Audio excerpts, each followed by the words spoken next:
السلام عليكم بنات، شلونكم متابعيني؟ ايش اخباركم؟ ان شاء الله تكونوا بخير وبصحة وبسلامة وبعافية يا رب. ايش اخباركم؟ طبعا اليوم الفيديو مالتنا مختلف، ما بي روتين ولا بي شي، فكله طلعات وانسى. أتمنى تشجعوني ولو أنا كلش زعلانة منكم، لأن الفيديو مدا يصعد نهائي. يعني كان الفيديو وصل 50 مشاهدة، يعني من 500 مشترك إلى 50 مشاهدة. يعني حتى 100 مشاهدة مدا يوصل، ما أعرف ليش. هاي شغلة، وشغلة الثانية هاي الفيديوهات القديمة 50 مشاهدة، حاليا 20 ما بي. يعني الفيديو آخر شي نزلته هم روتين ببيت أهلي ما صعد، يعني ليش هيجي ما أعرف. فد مرة هبطت المشاهدات عندي، فليش بنات ما تعجبكم روتيناتي لو شنو؟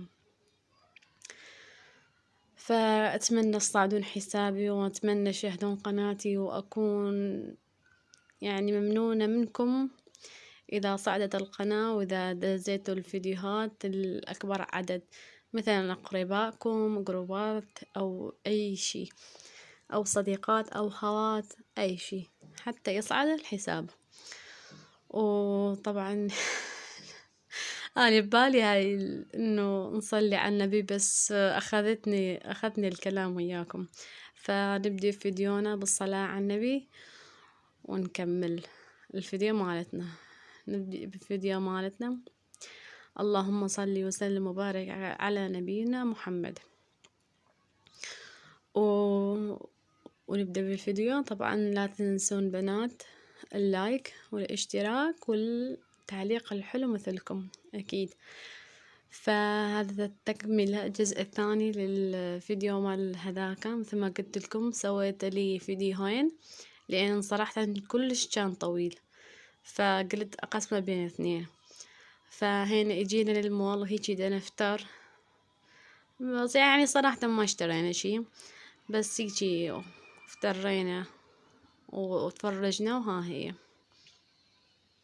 وهذا كان المحل كلش حلو، يعني بالتصوير ظالمة كلش، يعني الورد يجنن، وجميع أنواع الورد والترتيب مالته، وأيمة شقلكم. والله مثل ما قلت لكم التصوير كلش ظالمة، فبالحقيقة هواية أحلى. وهنا جينا لهذا القسم، هم قررت أصور لكم شوية. وطبعا كانت بضاعة كلش حلوة، بس صراحة شوية غالية. يعني تعرفون مول مو مثل المحلات، فكلش بضاعته حلوة. وخاصة هذا القسم، أنا عجبني هذا القسم، وقسم الورد كلش كان حلو. فقلت هيجي أخذ لكم مقتطفات وروتين، وأتمنى يعجبكم بيه. فاحجولنا بنات شلون الجو يمكم؟ يعني شوية برد لو هم حارة؟ احنا صراحة شوية برد يعني يمنا. صار الجو كلش حلو، بيه حرارة طبعا بس مو مثل قبل. فبنات شوفوا هاي الدشاديش ايش قد حلوة، كلش يعني حلوة، خاصة البيضة وبها عين هيجي زرقة، كلش هيجي نازوق. وهنا دا افرجكم على الاكسسوارات همينة، هم كانت حلوة كلش، بس ناعمات، يعني لازم اصوركم شي، فحبيت اخذ لكم هذا القسم. فكملنا، يعني هيجي تفرجنا وعاد طلعنا. وهنا كان اخر مقطع. هم كان هذا المكان هم ورد وما ورد هيجي شي، هم مرتب. فعالسريع طلعنا، لأن كان ابني كلش وكح، كلش يعني وكح، يعني خلانا نطلع هزيمة من وراه. فقلنا نطلع، ها هي لين ما اشترينا شي، وأهلي كانوا دا ينتظرونا. فطلعنا، وهنا راح نروح بغير مكان. أين كنا قاعدين؟ فبنات يعني حبيت أذكركم بشي وأسألكم، يعني انتو هم ماشيين بهذا التذكير والتسابيح همينة؟ لو ها هي عفتوها؟ طبعا بنات هي التسابيح يعني والأذكار أكو منهم يبين 3 أيام، أكو منهم يبين بشهر، وأكو يبين بيهم سنة، يعني يلا يبدأ المفعول يعني، أو رب العالمين مثلا نقول يستجيب لك. فأكيد لازم واحد يقن بالله سبحانه وتعالى، وهو من الأسباب إنه يتحقق هذا الشيء، إنه هو اليقين، انه هو اليقين. ايش قد ما كنتي متيقنة برب العالمين، وايش قد ما كنتي متفائلة اكيد، فرب العالمين اكيد راح يحقق لك الشيء اللي تريديهم. فهو الاساس اليقين، والواحد ايش قد ما يقدر يستغفر ويصلي على النبي ويحوقل، لا حول ولا قوة الا بالله. فحبيت هيجي اذكركم، فما اعرف يعني انتو دا تسبحون وتستغفرون وتحوقلون لو تركتوا، لو أيستوا. فما أعرف يعني، حبيت أسألكم. لا تيأسون بنات، وخلوا ايه بنات، فأبد أبد لا تيأسوا مثل ما قلت لكم، وخليكم واثقين انه اكيد اكيد راح اللي تريدوا راح يصير، وإن شاء الله خير، ورب العالمين إن شاء الله يستجيب دعاكم ودعاء كل واحد محتاج، وكل واحد فقير، وكل واحد يريد الذرية الصالحة، أو يريد بيت، أو يريد رزق. إن شاء الله إن شاء الله رب العالمين يفرج عليكم ويحقق لكم كل شي تتمنوه، كل من تابعني وكل من علق لي إن شاء الله. فهنا مثل ما تشوفون أبوي راح جاب لنا مثلجات، جاب لنا موطة وجاب لنا أزبري. فشو أقول لكم بنات، الأزبري كان كلش طيب، الموطة هم كانت طيبة، فأني أحب الأزبري أكثر من الموطة. فطبعا وكل منه ورأيه، يعني أبرد يصير الأزبري أبرد. فهنا صار ثاني يوم، وهنا دا أشوفكم الدجاجة مالتنا.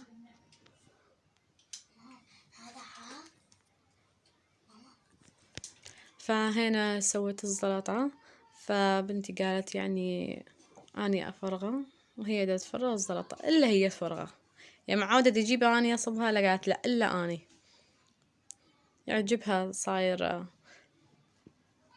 تعاوني وتشتغل، لازم تشتغل وتصور ها يعني. فهنا كمل غدانا والحمد لله. اي بنات، فهاي اسهل اكلة ممكن تسووها يعني، ونفس الوقت هم كلش كلش طيبة. تمن اصفر وفوقاته الدجاجة، يعني مرات اخلي شعرية، ومرات اخلي بوتيتا حسب يعني، ومرات لا وحدها. فامي سوت تمن اصفر هم ويا شعرية، بس يعني هي خلطت وهي كله تسويه، بس أنا لا ما أخلطه.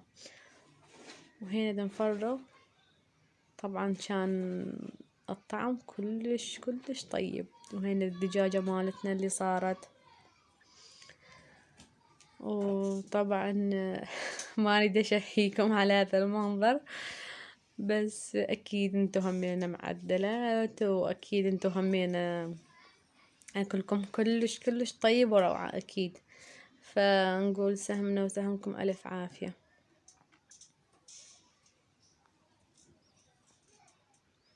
وأكيد يعني يعني من يكون الغداء أو العشاء ويا الأهل أو ويا الخوات والأخوة، أكيد يختلف بهواية يعني كانت أجواء كلش حلوة هاي. وخلف الكواليس يعني ما أحكي لكم على الهوسية اللي صارت، ما أحكي لكم يعني شو أقولكم، من كل شي، من هوسة جهال، من يعني مو أقولكم وسخ لا، وإنما غراضنا الهواية. تعرفون بيت أهلي ماكو حد يعني قلال هم، فيعني ما ينعاد بيتهم فاحنا من نروح شغلكم الدنيا تنقلب، يعني ما عينكم وشوف فخلف الكواليس شغلكم، ما احكي لكم خلف الكواليس ايش يصير شي. فهي احلى شي هي هاي، انه الجمعة الجمعة مع الأخوات والأخوة، وأكيد يعني ويا لما كل شي واحد يتغير. فالحمد لله على كل حال. وهنا بنتي قاعدة تمشط، أختي جاندة تمشطها تقذلها، ولأن دنروح كنا هنا دنروح ببيت جدي، فشغلكم يعني الحمد لله احنا من نروح بيت أهلي يطلعونا، يعني مو مثل بالبيت، فنطلع هواية. فالحمد لله الله يحفظهم شغل أبويا والأمي، يعني ما يخلون قصر بكل شي ويانا. ألف الحمد لله، وربي يحفظهم ويخليهم دوم إلنا يا رب. فأكيد يعني الأب والأم نهائيا ما يتعوضون بأي شخص كان، بأي شخص ما يتعوضون، مو مثل الأم والأب. فيا رب يحفظهم ويخليهم إلنا دوم دوم يا رب، ودوم تبقى هيجي الجمعة الحلوة واللمة الحلوة. اي بنات، فمثل ما قلت لكم نروح بيت جدي. طبعا كانت خالاتي هناك، وجدتي الله يحفظها ويطول بعمرها، ومرض خالي، فكانوا هم بالبيت يعني بيهوسة، فمهم ما قدرت أصور. فيعني هيجي حلوة واحد يلتم ويروح يشوف أقربائه، يعني أطيب بهواية من تروحي مثلا للسوق وترجعين. ها هي الواحد ايش قد بيشوف وما يفتر وما يروح وما يجي ومرجع للبيت، فما مثل ما تروحين يشوفين مثلا خالاتك أو عماتك أو بيت جدك أو خواتك، يعني ما مثل ما هيجي، يعني مثل ما يقولون صلة الرحم. يعني ما أعرف، يعني أنا أحب هيجي واحد يروح للأقرباء أكثر من ما يروح للسوق والمولات وهاي الشي. فما أعرف يعني، طبعا وكل من وين متربي، أو مثلا كل من إذا كان بغربة وإذا كان يعني بغير محافظة أو بغير دولة، طبعا أكيد يختلف الوضع. فهنا صار دنيا مغرب، فلازم نسد البردة ويلا حتى ننطلق. بس ترى ما صورت لكم بنات مثل ما قلت لكم، لأن كانوا هوسة، بس هيجي لقطات قبل ما نروح هيجي. وهنا ثاني يوم يعني دا نشطف الحوش والجراج والبيت وهيجي شي. فأحلى شي هو الواحد من يشطف، يعني شغلكم الماي بارد وهو يعني من الأب بيه، يعني مثل ما يقول مو من التانكي. فأحلى شي واحد من يشطف وبيده الصوندا، البيت يبرد والكاش يبرد والماي كلش بارد، فيعني شعور واو. والحمد لله على كل حال. وهين ابدأ اشوفكم الزرعات، هاي الزرعات شلون ما يعني اسقيها تطفر، يعني ما شاء الله من قوة الماي. اللهم صل على محمد وعلى ال محمد. بس ما شاء الله يعني كبرانين الزرعات الحلوات. وهنا مثل ما قلت لكم فتنا للبيت لين نشطف، فوتنا الصندة لين كان مثل ما قلت لكم هوسة وهاية، فلازم يعني شطفة من هاي المعدلة. اي بنات، فقالوا لي يعني نرجع للقصص لو نظل هيجي، يعني مثلا نسولف بالفيديو هيجي نحكي ونشرح، لو تريدون نرجع للفيديو عفوا للقصص. فهم أريد رأيكم، طبعا أكيد رأيكم مهمني. اكتبوا لي بالتعليق وشوف تعليقكم إذا كنتوا حابين إنه أرجع للقصص أو لا. فهنا أكيد يعني خلصنا الشطف، ولازم التبخير، لازم كل مرة شطف نبخر البيت. فما أعرف، هنا كانت بنتي تصور فما تعرف يعني. وهي تقريبا خلصت يعني ما أعرف البخور مالتها مو هواية يطلع، والبانكا كانت تشتغل فقليل يعني بيها. وهنا خلصت مسارتنا خلصت إجازتنا مثل ما يقول لبيت أهلي، وراح نرجع للبيت أكيد، ونرجع لروتيناتنا، ونرجع للبيت، ونرجع لكل شي. فخلص الفيديو. وطبعا أبويا رجعني، قال أنا رجعك، فالله يحفظه إن شاء الله ويخليه دوم إلنا يا رب، ليه ما يقصر ويانا لا هو ولا أمي. وش أقولكم بنات، هنا يعني بهذا النهار طدينا ورجعنا، فأمي سوت عروق، بس شو أقولكم شلون عروق يخبط، بس ما صورت لكم لأن ما أعرف كنت مستعجلة بدنا نروح بدنا نرجع فملتهية. فعاشت إيدها على هذا العروق خفيف، وش أقولكم كلش كلش كان طيب. فمثل ما قلت لكم انتهى فيديونا، وأتمنى عجبكم واستمتعتوا وياي. فلا تنسون اللايك والاشتراك، وأكيد التعليق الحلو مثلكم، وأتمنى عجبكم الفيديو، ومع مليون ألف سلامة.